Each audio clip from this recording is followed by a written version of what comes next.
Hey guys, Zane Hyde here from the Nexus Schoolhouse, bringing you a replay review, this time from May's perspective on Towers of Doom, with a team composition of Gazlo, Cassia, Abathur, and Brightwing, so quite a late game focused one. The enemy team composition is going to be a Nubarak with a solo Uther support, a Falstad Tracer damage core, and a Diva to match our Gazlo. The enemy team is going to take advantage of rotations this game to find kills, but with our Abathur and Gazlo pseudo-global, we're able to stay even or ahead in EXP despite going down quite a few kills. Now, your job as May as a tank is pretty straightforward. You don't look for engages so much as you look for counter engages. You want to use your W and your E pairing to get some cooldown reduction thanks to your level 4 Cold Front, and you're going to use that to defend your team as best as you can. Until you get Cold Front, you need to play a little conservative on May, and that's a mistake I do end up making in the early game that leads to a couple of unnecessary deaths. I cast my first W here to get this wave and to secure our globe. I'm going to use my next W to close this choke over here and prevent the enemy team from rotating down. Lutano is going to play hyper aggressive this game, and he's allowed to do this because Cassia with her 30 armor is very powerful into sustained damage. She's also got an Abathur hat enabling her and a Brightwing backing her up. We have a bit of miscommunication here, and Brightwing actually goes to the wave while Lutano over-aggresses onto the enemy team. He's actually going to get focused down and killed because of that, and he doesn't get the Z in time because he didn't call for it. That's okay, one death isn't the end of the world. Now Notori's going to get dove second here, and I'm able to find a Q as well as a good body block that prevents the enemy team from being able to get directly on him. I'm then going to find a follow-up E to try to push them into towers, but it's not going to achieve too much. That's okay because the enemy team hasn't yet started their camp. We're even on EXP in the top and the middle, thanks to Abathur and funds on the Gazlo. And now we're able to posture and potentially look at the enemy siege camp and see if we want to invade or just scare them. Now here's where I make another pretty major mistake. When you're posturing, what you want to do is hold your cooldowns and just look. What I end up doing is over-aggressing with my cooldowns, and because of that, I don't have them available when my team gets dove. I'm playing like I have my level 4 talent already that would have given me the cooldown reduction, but I don't. And because of that, Lutano's going to die here when 5 heroes rotate in on him. The enemy camp is nowhere near done, so there's no point for me to EW like that. And when Lutano gets dove, I don't have the W to put on top of him to protect him, nor do I have my E. Lutano's going to die here to that misplay, but Notori and I are able to get out alive, and the entire enemy team rotated in for this kill, which means they're dropping EXP in the top. If you look at the EXP bar at the top of the screen, you'll actually see that we're ahead of the enemy team despite going down 2 kills. And this is because kills are worth less EXP than getting 1 minion wave until level 8, at which point that switches. Now, in the early game and the mid game, we're going to make quite a few mistakes like that, but we're able to stay ahead thanks to the power of Abathur and Gazlo controlling lanes into the enemy team being a little slower to catch up. Notori's going to get dove very aggressively here, and because he eats that initial Q from Lauber, he's going to get followed up on with an Uther E and finished off.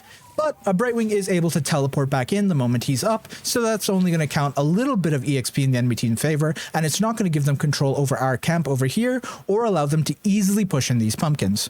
Here's a pretty minor mistake I made on May. I freeze the wave over here where Lutano can't damage it. I should have waited for it to come a little bit further forward so that he would have been able to find an easier arc of damage onto the enemy backline, i.e. the pumpkin sappers, rather than punching the front, the melee minions.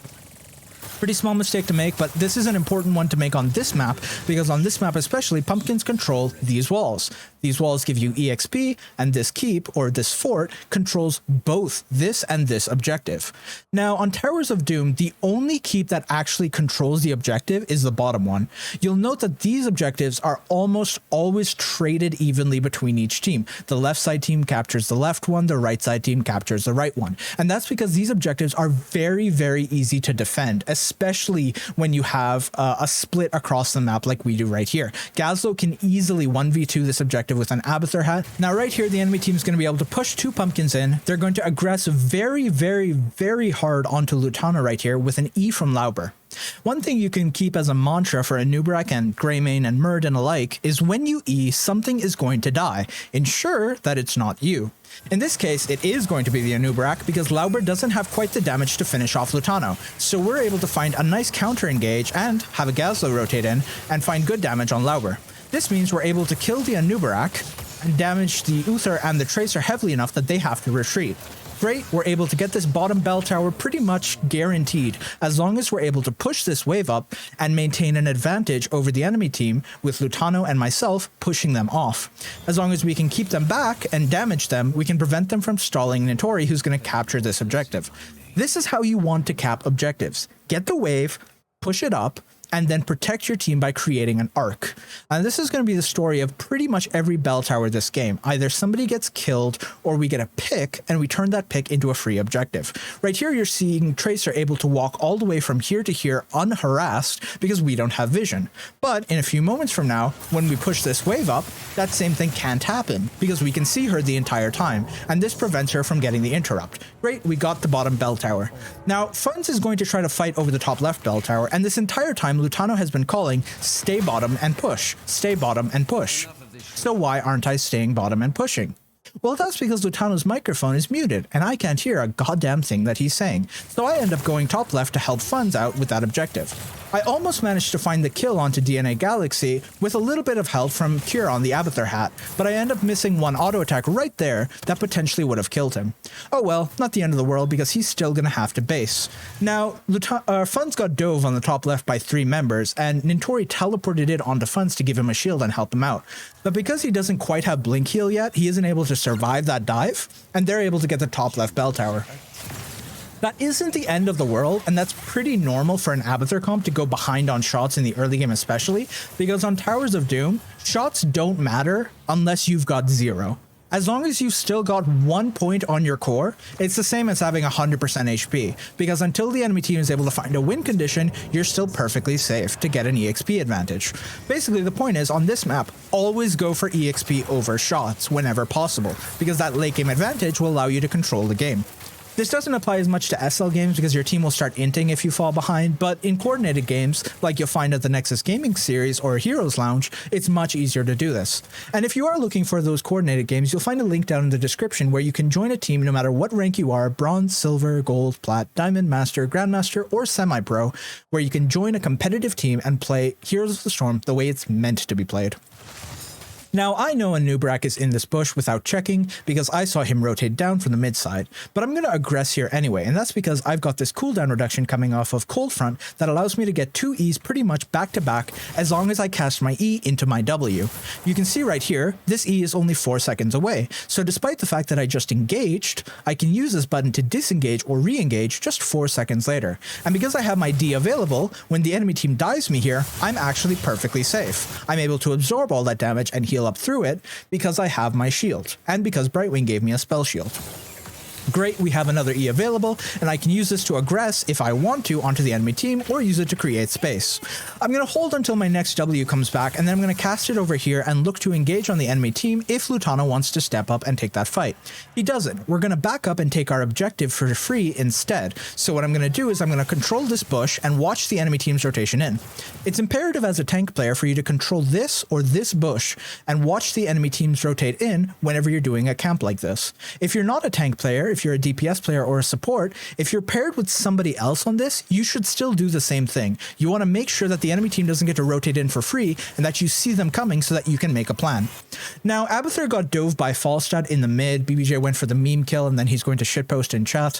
But it doesn't matter too much because Abathur is going to be a global the second he comes up, and Falstad's going to be able to Z back in. So that kill pretty much means nothing for both teams. If we look at the EXP bar, however, we can see that Madara has gone up 1.7k on Abathur, and he's got a sizable advantage over Gazo and Falstad, who are both sitting at about 3,700. This means the enemy team's about a level up right now, and they're going to have an advantage to 10. So the next objective is going to be pretty much free for the enemy team if they can contest. However, it's worth noting that the next objective is the top objective, and that it is extremely hard to invade and take this objective unless you find multiple kills, just because of how the defensive positioning works, thanks to this keep being right here and allowing you to stall over the wall here, over the wall here to here, and control this choke thanks to this tower. It's really hard to take these objectives offensively, especially in the early game. And this is one of the reasons the bottom keep is so important on this map, because the bottom keep controls this objective rotation in from this side, and this objective rotation in the bottom. Camera, please. Camera, please. And this objective rotation in from here, here, here, and here. So it's really important that you control the bottom keeps. Now we're going to do the same thing that we did a few minutes ago, where we look to posture and engage on this camp. This time around, however, things are a little bit different. For one, the enemy team hasn't hit 10 yet, so this is a good time for us to take a fight, because it's the last fight we're going to get for the next few minutes. Secondly, I've got my cooldowns available. I've got Cold Front and I've got Skating Away, so I'm going to have multiple cooldowns ready for this point. And thirdly, I know that this camp is extremely low because I've seen the enemy team on it for quite a bit of time. So what I'm going to do is I'm going to WE onto this point, and basically at this point it's every man for himself. Lutano's going to look for Tracer, Nintori's going to just try to survive, and I'm going to 1v2 in the front. I'm able to find a lot of stall here because I have a pretty big HP pool, and because Funds is going to throw me a W over the gate. Uther's going to have to back up here as Tracer gets completely zoned out by my team, and we're basically able to find a 1-2-3-4 versus 1-2. 4v2 is great numbers for us, and that pretty much guarantees we win this point. I'm going to E forward pretty aggressively, and again, I've got another E in 4 seconds, so I'm pretty safe to do this. I've also got a Q in case I need to blind something to defend myself, and I'm going to put 2 blinds over there onto Uther and to Anubarak, and then here's the counter dive coming in by the enemy team. This is a little bit of an overextension by Lutano. I think he should have been a little bit back here. Because he plays so aggressive, we're not actually able to protect him because I don't have a W to put directly on him. I have an E that I can create a little bit of space with, and I have a D that I can body block the ranged DPSs off with. But Tracer's got a blink that goes right past me, and Falset is a ranged hero, so it doesn't matter that I can body block him. They're all able to find a collapsed arc onto Lutano, and they're going to find the kill right there with a melee coming in from Tracer. At this point in time, I'm fucked because the enemy team has Cocoon and they're going to Cocoon me in place right here. Nintori has to save himself because there's nothing he can do for me and I'm going to die.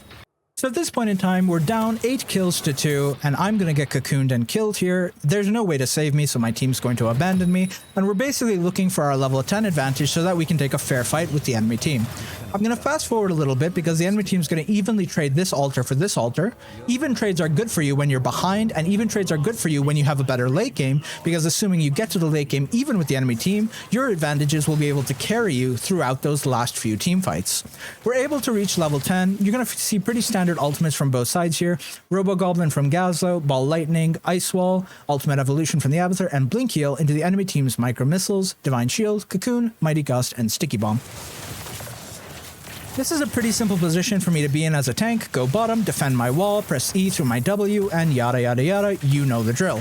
The enemy team is going to aggress onto us. I'm going to look for a lockdown onto Uther, but we're not quite able to find the damage to kill him, so we're going to leave him, and we're just going to go back to parity.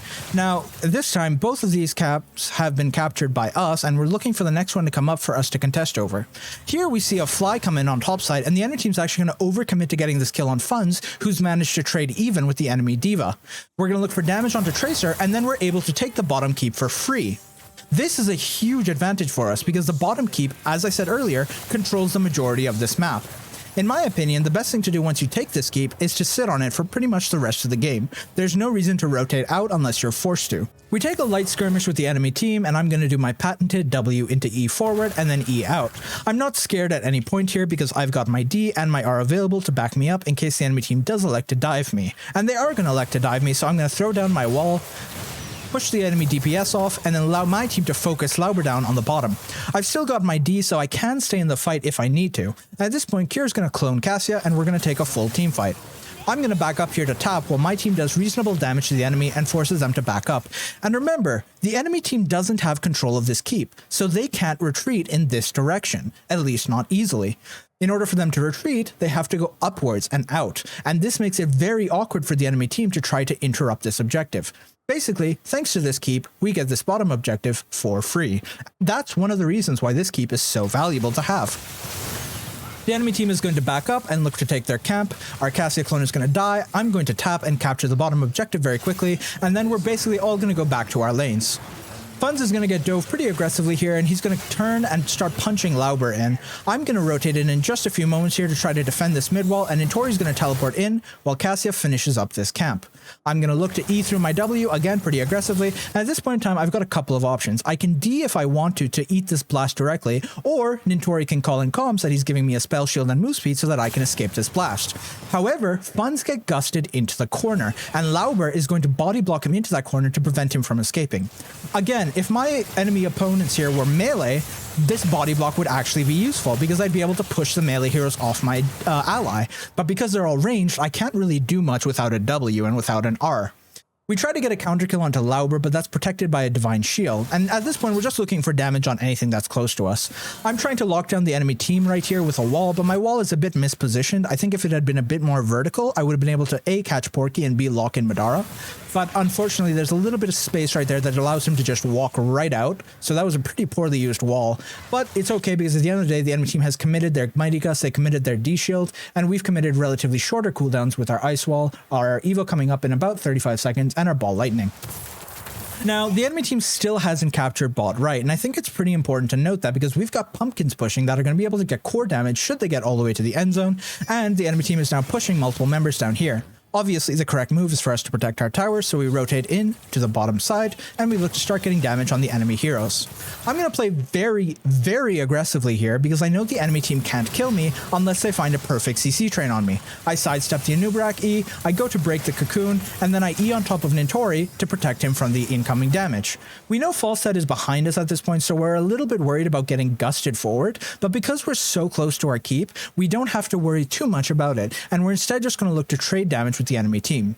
This is the point in the game where we get back even on EXP because the enemy team isn't soaking mid and they're not soaking top, and we're going to be able to get back on EXP 13 to 14 in just a couple of minutes here.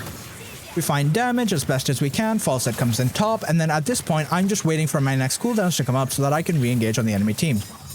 Now you'll see me cast my W into E again the same way I've been doing this entire game on this objective in the top over here in just a moment. We're going to clone so that we have double stuns coming in from the Gazlo, and at this point the fight is going to turn into a gigantic cluster truck. If you ever get into a fight that devolves the way a fight is about to, like this one, the main thing to focus is this. What is the front line's HP and what are the front line's cooldowns? As long as the front line has HP and resources, both teams are pretty fine. Now, I've got enough HP to survive this, and Anub'arak is pretty much missing his entire bar, Porky is chunked and backed up, and D.Va has no HP to speak of. Galaxy on the back is going to find very good damage onto Nintori, but unless he finds this kill, this is pointless. And I'm able to find a very aggressive E forward onto Lauber, locking him into a stun, which is followed up by another stun, which turns into a kill. Nintori is able to escape Tracer, so basically what this ends up as is a 5 versus 4 where we've got a kill, and 2 of the enemy team have basically no resources left. This is really good timing for us because this objective is about to come up, and without their numbers, the enemy team isn't able to take a fight or take the objective. This is really good for us as an Abathur composition because, like I said, Abathur's been getting an EXP advantage in the top and mid this entire time, and we've actually gone back to parity on EXP despite being nearly a level down just a minute ago. Great, we're back even, we're able to take 2 objectives, and we're able to go up on the enemy team. Now, here's where we make a pretty crucial mistake, in my opinion, where we kind of abandon our bottom keep to go chase kills on the top side. I do think this was a pretty big misplay, and you can see I'm kind of hesitating to rotate up because I want to defend bottom here. We end up looking for a fight on this Falstad and this D.Va, which is a bit pointless because he has a bomb and a gust to protect himself with, so we don't really find kills, and the enemy team manages to find a lot of damage on this keep. They're actually able to take it pretty much for free. They cocoon me to try to kill me, but I had a W rolling on top of it, so I'm able to survive pretty okay, and I back out. Press B and look to regain my mana bar. Now at this point in time, the only thing to fight over on the entire map is our left side siege camp, so this is where we're going to posture. The enemy team is going to do a fantastic job over-aggressing and making it look like they're invading. Because of that, Cure is actually going to get baited into casting his ultimate evolution and cloning Cassia. But we see a moment later that Falstad is actually top with Madara, so this would have been a 3v3 at worst, and a 3v3 is pretty good odds when you have the Cassia and the Mei. We end up wasting our ultimate Evo, but we get the camp, so it's not the end of the world. And again, at this point in time, had we simply defended bottom, we would have been in a much better position than we are right now. But it's okay because we're able to aggress onto the bottom altar once again and try to look for that keep. We're going to get some chip damage right here on the side. At this point in time, we trade the top altar for the bottom damage. This is generally a good trade for you to make because, like I said earlier, this isn't controlled as much by this keep as this is controlled by this bottom altar. And we're actually able to find a good chunk of damage with our Cassia. We're able to trade into the enemy Uther very efficiently. Uther doesn't really have good sustained healing. He wants to take bursty fights, and if the enemy team isn't able to find that bursty fight, then he just runs out of HP. We're able to do good damage here, trade evenly. I've got my D, I've got my R, I'm perfectly safe here to do whatever I want. I can E under this tower if I want to, and I'm still safe because I've got my D. Anub'arak dove back here, and Lumber's in a very awkward position where he's just going to kind of run away while his team is all dead.